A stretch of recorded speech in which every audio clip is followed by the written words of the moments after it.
Alors, pour commencer cet exercice, je vous propose tout d'abord de cliquer sur le bouton Windows qui se situe dans le coin inférieur gauche de votre écran. Et là, vous allez sélectionner le programme Word 2013 qui figure ici. Alors, si ce programme ne figure pas dans cette liste, vous avez la possibilité de taper dans la zone de recherche, tout en bas, vous tapez WORD, et là, dans la zone des programmes, vous avez bien Word 2013. Vous cliquez pour lancer ce programme. Là, vous avez toute une série de modèles. Dans un premier temps, nous allons partir d'un document vierge. Donc, vous cliquez une fois sur Document vierge. Avant d'aller plus loin dans l'exercice, je vais vous montrer ici une méthodologie qui va consister à réaliser un document Word en 6 étapes. Alors, la première étape va consister à frapper le texte au kilomètre. Alors, que signifie bien cette expression frapper le texte au kilomètre? Eh bien, donc, je reviens sur Word. En réalité, lorsque vous réalisez un document Word, vous tapez l'entièreté du texte sans vous préoccuper de la mise en forme. Alors, je vais vous montrer un petit exemple ici. Donc, pour l'instant, vous ne faites rien, vous écoutez et vous regardez simplement. Je vais taper n'importe quoi ici avec mon clavier. Admettons que ce soit le titre de mon futur travail. Eh bien, je voudrais, par exemple, ici, ne pas taper l'entièreté du texte, mais d'abord me préoccuper de la mise en forme. Eh bien, ce titre, je vais par exemple le centrer. Je vais ici appliquer une couleur rouge, le gras, et éventuellement, je vais également modifier sa taille en l'agrandissant. Très bien. Maintenant, je veux passer à la deuxième ligne pour commencer mon texte. Donc, j'appuie sur Enter. Alors là, je commence à taper problème, ce qui est le reste de mon texte qui normalement devrait apparaître en noir, en 12, donc un texte normal avec un style normal, n'apparaît pas. Justement, je vous montre ici, par l'exemple, qu'il faut éviter de faire ce genre d'opération. D'abord, vous tapez l'entièreté de votre texte et seulement après avoir terminé, vous vous préoccupez seulement de la mise en forme. Alors, j'efface ce texte-ci. J'appuie sur la touche supprimer ou delete du clavier. Ensuite, première bonne nouvelle pour vous, vous n'allez pas devoir taper l'entièreté du texte. En effet, celui-ci existe si vous cliquez sur le menu Fichier. Donc à partir de maintenant, je vous invite à prendre la souris et de répéter exactement les mêmes opérations que moi. Donc vous allez dans Fichier, ensuite vous cliquez sur Ouvrir, ensuite vous allez dans Ordinateur, Parcourir. Alors soit vous avez Mes documents qui apparaît déjà, dans ce cas-là vous allez dans Mes documents, si ce n'est pas le cas, vous cliquez sur Parcourir. Vous cherchez où se trouve document, donc dans bibliothèque. Alors s'il n'apparaît pas, c'est que la petite flèche ici n'est pas activée. Donc je clique sur la petite flèche, j'ai bien un document. Et là j'ai un document intitulé, un dossier plutôt intitulé Word 2013. Je clique dessus et je sélectionne lettre de motivation. Je clique sur le bouton ouvrir. Nous sommes toujours à l'étape 1, nous allons, cela dit, quand même taper un tout petit peu. Tout d'abord, dans cette lettre, en haut d'une lettre figure en règle générale l'adresse de l'expéditeur. Alors comment ajouter l'adresse? Eh bien, vous cliquez à gauche de M, donc à gauche de Madame. Vous appuyez sur la touche Enter de votre clavier pour créer une ligne vide au-dessus. Ensuite, grâce à la flèche haut de votre clavier, donc flèche haut, vous appuyez sur cette flèche et on revient donc sur cette première ligne. Et là donc, je vous demande de taper, par exemple, le nom de l'expéditeur. Vous pouvez taper n'importe qui. Donc moi je tape ceci. Vous pouvez taper votre nom, bien entendu. L'adresse.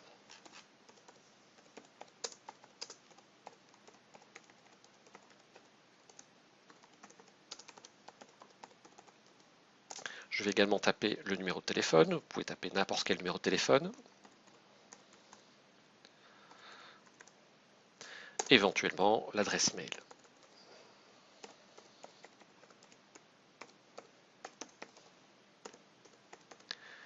Alors, une fois que vous avez fait cela, oui, attention ici, lorsque nous tapons, en fait, la première lettre de chaque ligne se met automatiquement en majuscule, mais l'adresse mail ici, le P est bien en minuscule. Bien, vous effectuez la correction, vous sélectionnez, et ensuite vous appuyez directement P au clavier, petit p, donc pour avoir P en minuscule.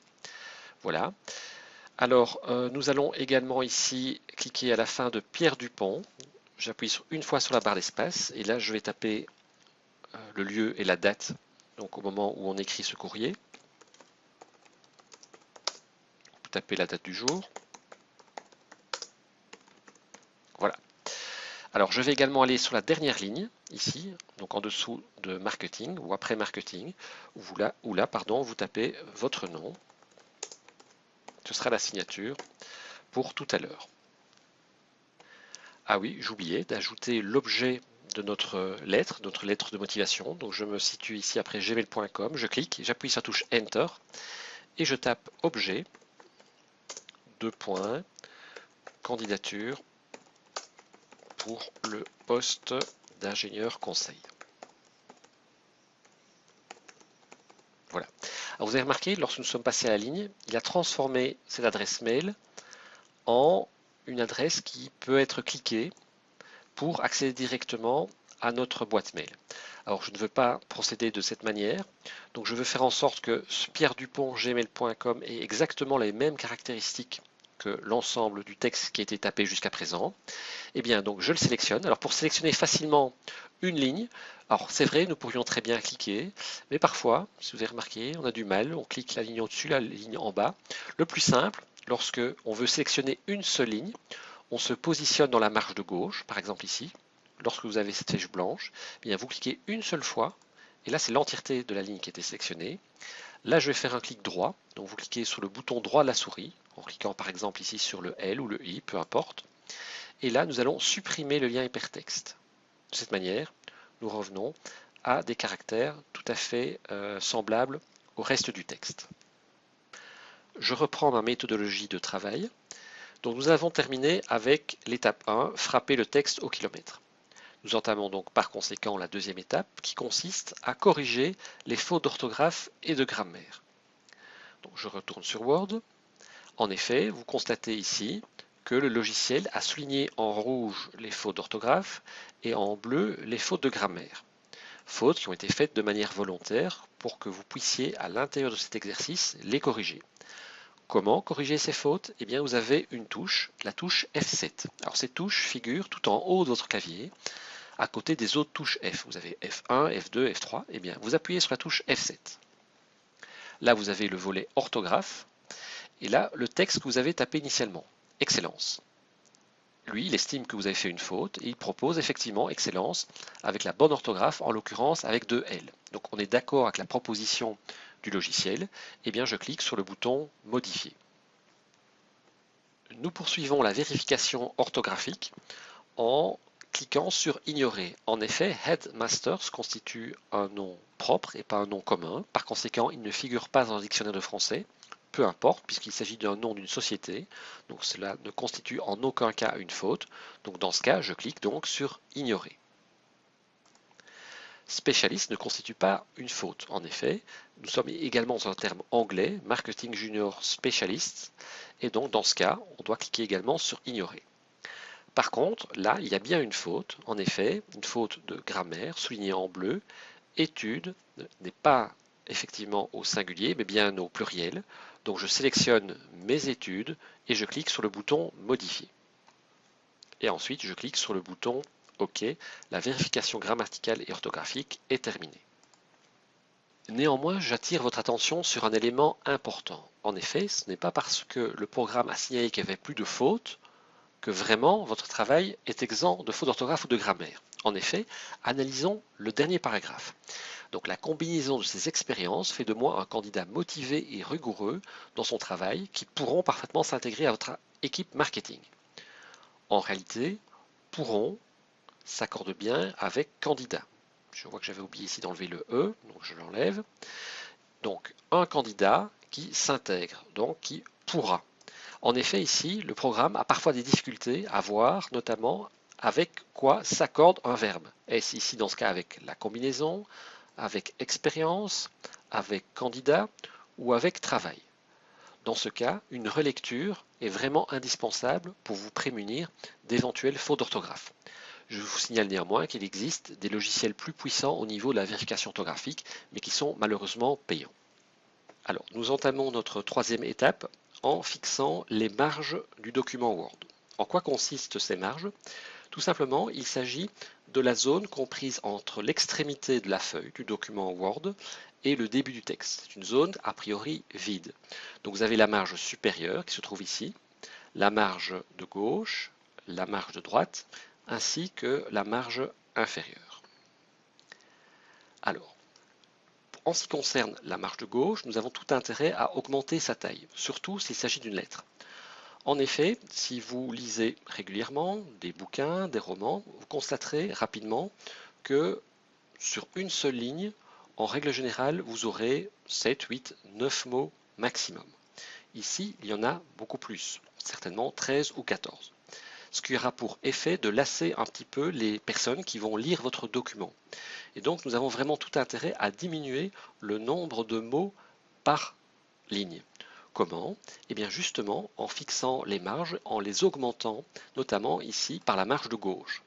Comment y arriver? Eh bien, vous positionnez le curseur de la souris dans cette zone-ci, précisément entre la zone grise et la zone blanche de la règle. Alors, cette règle n'apparaît pas chez vous?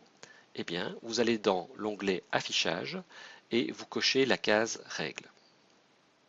Donc, je reviens dans Accueil. Donc, je me repositionne ici. Je positionne la souris juste en dessous du triangle. Lorsque deux flèches apparaissent, eh bien, vous cliquez, vous ne lâchez pas le bouton gauche de la souris et vous augmentez la marge jusqu'au moment où vous voyez apparaître juste en dessous du P de police le chiffre 4. Donc cela signifie ici que notre marge de gauche a une valeur de 4. Même chose pour l'autre côté, vous vous positionnez entre le 14 et le 15, vous avez bien deux flèches, dans ce cas vous cliquez, vous ne lâchez pas, et là vous positionnez sur 13,5. Donc vous passez 14 et vous positionnez sur 13,5. Donc là vous avez bien 4, et ici un tout petit peu moins. Là nous allons créer une marge de 3,5. Alors nous allons quand même vérifier si cela est correct. Donc toujours, mais cette fois vous allez dans l'onglet mise en page, vous allez dans marge, marge personnalisée. Et puis là, nous voyons bien donc nos chiffres sont corrects. Donc haut et bas, c'est bien 2 cm et demi. Gauche et droite, c'est bien 4 et 3,5. Alors si ce n'est pas le cas chez vous, bien, vous tapez simplement. Donc imaginons que vous aviez un autre chiffre ici. Et bien vous tapez directement 4 au clavier, vous appuyez sur Enter et vous avez donc vos marges avec les dimensions correctes. Alors dans cet exercice, nous n'allons pas toucher aux marges supérieures et inférieures. Donc si vous devriez diminuer les marges du haut, et bien simplement vous positionnez ici entre la zone blanche et la zone grise, vous cliquez et puis vous repoussez cette marge vers le haut. Moi je fais CTRL Z pour revenir en arrière. Alors quel est l'intérêt d'opérer de cette manière? Tout simplement, lorsque vous avez beaucoup de texte à taper, que vous vouliez éventuellement que ce texte tienne en une seule page, et bien dans ce cas alors, vous pourriez éventuellement diminuer la marge pour placer un peu plus de texte en haut et en bas. Vous avez ici la marge inférieure. Mais en règle générale, évitez plutôt cette opération et privilégiez plutôt que votre texte soit aéré plutôt sur deux pages plutôt que concentré sur une et une seule page.